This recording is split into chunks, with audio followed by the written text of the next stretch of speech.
Chapter 43 Baba's Passing Away continued. Preparation Samadhi Mandir, Breaking of the Brick, 72 hours Samadhi, Jog Sannyas, Baba's nectar-like words. Chapters 43 and 44 continue the story of Baba's passing away, and therefore they are taken together. Previous preparation. It is the general practice amongst the Hindus that when a man is about to die, some good religious scripture is read out to him, with the object that his mind should be withdrawn from worldly things and fixed in spiritual matters, so that his future progress should be natural and easy. Everybody knows that when King Parikshit was cursed by the son of a Brahmin Rishi and was to die after a week, the great sage Shukadev expounded to him the famous Bhagavad Puran in that week. This practice is followed even now, and the Gita, Bhagavad, and other sacred books are read out to dying persons. Baba, being an incarnation of God, needed no such help, but just to set an example to the people, he followed this practice. When he knew that he was to pass away soon, he asked one Mr. Vaze to read Ram Vijay to him. Mr. Vaze read the book once in the week. Then Baba asked him to read the same again day and night, and he finished the second reading in 3 days. Thus 11 days passed. Then again he read for 3 days and was exhausted. So Baba let him go and kept himself quiet. He abided in his self and was waiting for the last moment. 2 or 3 days earlier, Baba had stopped his morning peregrinations, going out and begging rounds, and sat quietly in the masjid. He was conscious till the last and was advising the devotees not to lose heart. He let nobody know the exact time of his departure. Kaka Sahib Dikshit and Shriman Bhuti were dining daily with him in the masjid. That day, 15th October, after the Aarti, he asked them to go to their residence for dining. Still a few, viz. Lakshmibai Shinde, Bhagoji Shinde, Bayaji, Lakshman Bala Shimpi, and Nana Sahib Nimonekar remained there. Shama was sitting down on the steps. After giving ₹9 to Lakshmibai Shinde, Baba said that he did not feel well there in the masjid and that he should be taken to the Dagadi stone Wada of Bhuti, where he would be all right. While saying these last words, he leaned on Bayaji's body and breathed his last. Bhagoji noticed that his breathing had stopped, and he immediately told this to Nana Sahib Nimonekar, who was sitting near. Nana Sahib brought some water and poured it in Baba's mouth. It came out. Then he cried out loudly, "O Deva!" Baba seemed to open his eyes and say, "Ah," in a low tone. But it soon became evident that Baba had left his mortal body for good. The news of Baba's passing away spread like wildfire in the village of Shri, and all people, men, women, and children ran to the masjid and began to mourn this loss in various ways. Some cried out loudly, some wallowed on, and some fell down senseless in the streets. Tears ran down from the eyes of all, and everyone was filled with sorrow. Some people started remembering the words of Sai Baba. Somebody said that Maharaj Sai Baba told his devotees that in time to come he would appear as a lad of 8 years. In the Krishna avatar Chakrapani, Lord Vishnu performed this very deed. Krishna appeared before Devaki in the prison as a lad of 8 years, who had bright complexion and who wielded weapons in his forearms. In that incarnation, he, Lord Krishna, lightened the burden of the earth. This incarnation, Sai Baba was for the uplift of his devotees. Then where is the reason for doubt? The ways of the saints are really inscrutable. This contact of Sai Baba with his devotees is not only for one generation, but it is there for the last 72 generations. Generating such ties of love, it appears that Maharaj Sai Baba has gone for tour, and the devotees had a firm belief he will return soon. Then the question arose, how to lay Baba's body to rest? Some, Mohammedans said that body should be interred in an open space and a tomb built over it. Even Kushal Chand and Amir Shakkar shared this opinion. But Ramachandra Patil, the village officer, said to the villagers with a firm and determined voice, "Your thought is not acceptable to us. Baba's body should be placed nowhere except in the Vara." Thus, people were divided on this point, and discussion regarding this went on for 36 hours. On Wednesday morning, Baba appeared to Lakshman Mama Joshi in his dream and, drawing him by his hand, said, "Get up soon. Bapu Sahib thinks that I am dead, and so he won't come. You do the worship and the Kakad Aarti." Lakshman Mama was the village astrologer and the maternal uncle of Shama. He was an orthodox Brahmin and daily worshipped Baba first in the morning and then all the village deities. He had full faith in Baba. After the vision came, he came with all the puja materials and, not minding the protest of the Maulvis, did the puja, Kakad Aarti with all due formalities and went away. Then at noon, Bapu Sahib Jog came with all others and went through the noon Aarti, that is Madhyan Aarti, as usual. After paying due respect to Baba's words, the people decided to place his body in the Vada and started digging the central portion there. In the evening of Tuesday, the sub-inspector came from Rata and others turned up from other places, and they all agreed to the proposal. Next morning, Amir Bhai came from Mumbai and the Mamlatdar from Kopargaon. The people seemed divided in their opinion. Some insisted on interring his body in the open field. The Mamlatdar therefore took a general plebiscite and found that the proposal to use the Vada secured double the number of votes. He, however, wanted to refer the matter to the collector, and Kaka Sahib Dikshit got himself ready to go to Ahmednagar. Meanwhile, by Baba's inspiration, there was a change in the opinion of the other people, and all unanimously voted for the proposal. On Wednesday evening, Baba's body was taken in procession and brought to the Vada, and was interred there with due formalities in the Garbha. That is the central portion, reserved for Murlidhar. In fact, Baba became the Murlidhar, and the Vada became a temple and a holy shrine, where so many devotees since then have been going to find rest and peace. All the obeisances of Baba were duly performed by Balasaheb Bhate, an Upasini, a great devotee of Baba.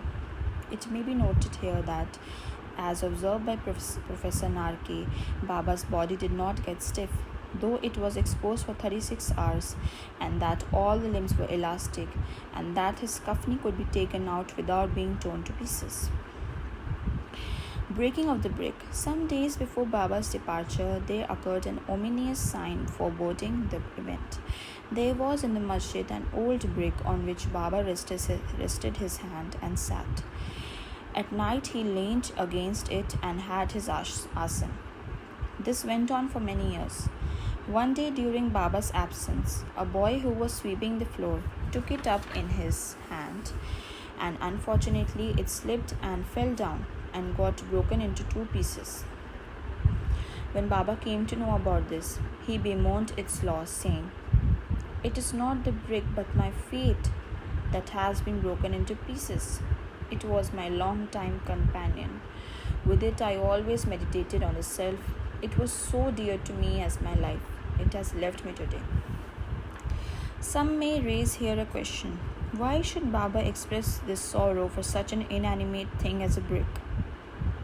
To this, Himat Pant replies that saints incarnate in this world with the express mission of saving the poor, helpless people, and when they embody themselves and act with the other people, they act like them. That is, outwardly they laugh, play, and cry like all other people, but inwardly they are wide awake to their duties and mission. 72 hours Samadhi. 32 years before this, that is in 1886, Baba made an attempt to cross the borderline.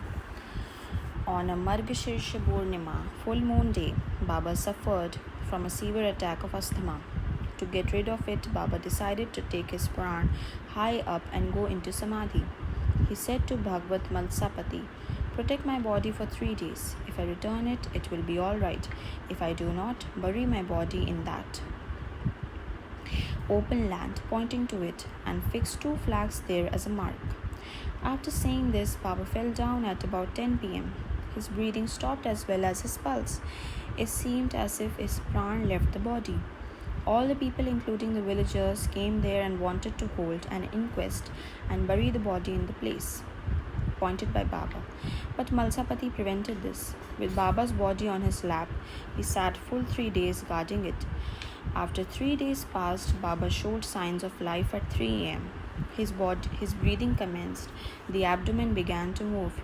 His eyes opened and stretching his limbs, Baba returned to consciousness, life again.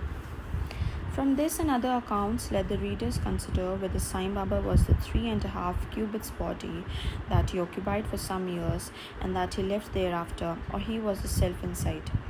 The body, composed of the 5 elements, is perishable and transient, but the self within is a thing, absolute reality, which is immortal and intransient.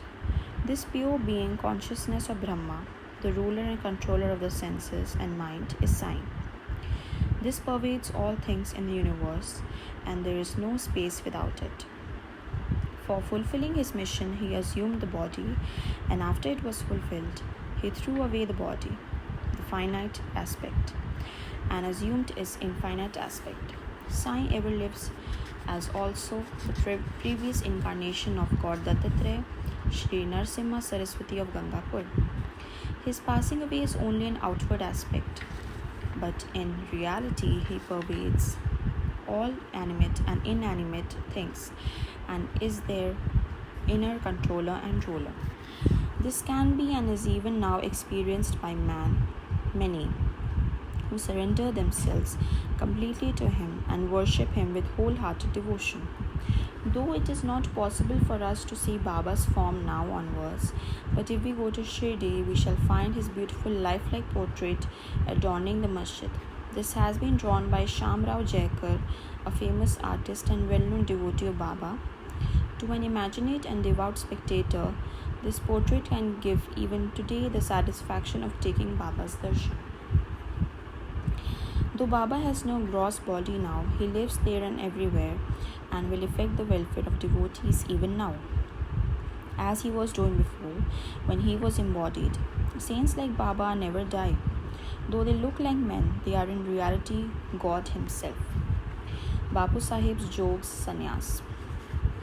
Hemad Pant closes this chapter with the account of Jogs Sannyas.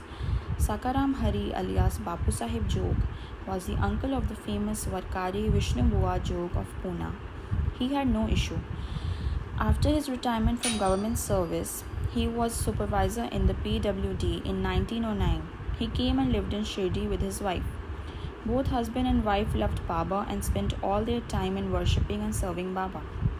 After Megha's death, Babu Sahib daily did the Aarti ceremony in the masjid and Chavdi till Baba's Mahasamadhi. He was also interested with the work of reading and explaining the Aneshwari and Eknathi Bhagwat in Sathewadas to the audience. After serving for many years, Jog asked Baba, "I have served you so long. My mind is not yet calm and composed. How is that? My contact with saints has not improved me. When will you bless me?" Hearing the Bhakta's prayer, Baba replied, "In due time your bad actions will be destroyed, your merits and demerits will be reduced to ashes, and I shall consider you blessed when you will renounce all attachments, conquer lust and sense of taste, getting rid of all impediments, serve God wholeheartedly, and resort to the begging bowl, that is, accepting sannyas." After some time, Baba's words came true. His wife released him, and as he had no other attachment, he became free and accepted sannyas before his death and realized the goal of his life. Baba's nectar-like words. The kind and merciful Sai Baba said many a times the following sweet words in the masjid. "He who loves me the most always sees me. The whole world is desolate to him without me.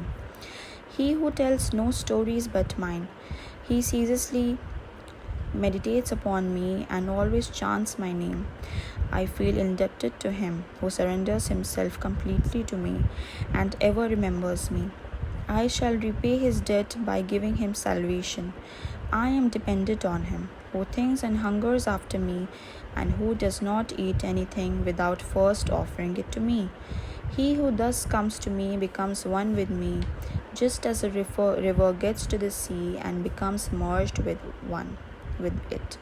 So, leaving out pride, egoism, and with no trace of them, you should surrender yourself to me, who is seated in your heart. Who is this? Who is this me? Sai Baba expounded many a time who this me is. He said, "You need not go far in search of me. Barring your name and form, there exists in you as well, and as in all beings, a sense of being or consciousness of existence. That is myself. Knowing this, you see me inside yourself as well as in all beings. If you practice this, you will realize all pervasiveness and thus attain oneness with me." Hemad Pant therefore requests the readers humbly and lovingly that they should love and respect all gods, saints, devotees. Has not Baba often said, "He who carps and cavils at others pierces me in the heart and injures me, but he that suffers and endures pleases me most"? Baba thus pervades all beings and creatures. He likes nothing but love to all beings. Such nectar, pure auspicious ambrosia, always flowed from Baba's lips. He therefore concludes, "Those who lovingly sing Baba's fame and those who hear the same with devotion, both become one with Sai." Bow to Shri Sai, peace to be all. Om Sai Ram.